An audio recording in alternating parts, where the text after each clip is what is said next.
24 മണിക്കൂർ നിങ്ങളുടെ അണ്ടർവെയർ നനഞ്ഞിരിക്കണം. നിങ്ങളൊന്ന് സങ്കല്പിച്ച് നോക്കൂ. അങ്ങനെ നിങ്ങൾക്ക് നടക്കാൻ പറ്റുമോ? അതേപോലെയാണ് പീരീഡ്സിൽ ഒരു പെൺകുട്ടി നടക്കണേ. ടീച്ചർ, എനിക്ക് പാഡ് വേണം. ടീച്ചർ ഉണ്ട്, നീയേ ഇത്തിരി കൂടി ഉറക്കെ പറ, എല്ലാവരും അറിയട്ടെ എന്ന്.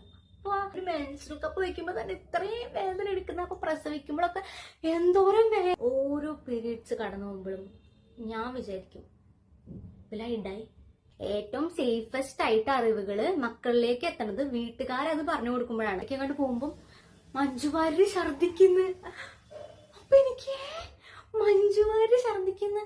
ആൻഡ് എനിക്ക് അറിയുന്ന ഒരു അമ്മ, ആ അമ്മയുടെ വിചാരം യൂറിൻ പോകുന്ന ഹോളിൽ കൂടെ തന്നെയാണ് പീരീഡ്സ് ആവുന്നതെന്നാണ് ആ അമ്മയുടെ വിചാരം. ലൈക്ക് ആളൊരു അമ്മയായി. എഴുതും, ബാത്റൂമിൽ പോകും. കാരണം എനിക്ക് വയറിളകാണ്. എഴുതും, ബാത്റൂമിൽ പോവും, തിരിച്ചു വരും, എഴുതും. സെക്സ് എഡ്യൂക്കേഷൻ ആണെങ്കിലും ഇതിനെ കുറിച്ചുള്ള എഡ്യൂക്കേഷൻ ആണെങ്കിലും എല്ലാം പറഞ്ഞു നിൽക്കുന്നത് എന്റെ ചേച്ചിയാണ്. അമ്മയുടെ കല്യാണത്തിന് മുമ്പ് അമ്മയുടെ നല്ല സാരിയിൽ ഞാൻ ഛർദിക്കും.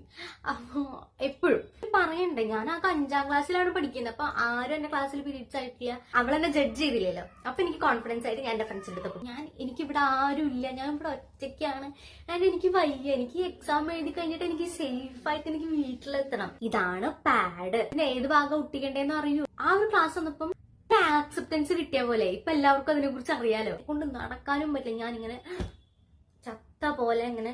ഇതൊക്കെയാണ് അപ്പുറത്തിരിക്കുന്ന ഒരാള് അനുഭവിക്കുന്ന കാര്യങ്ങൾ. ഞാൻ സേഫ് ആയിട്ട് വീട്ടിലെത്തിയണ്ട.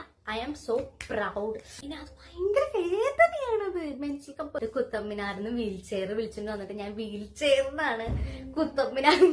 Even though if I want to, I can't, because my body doesn't want me to love periods.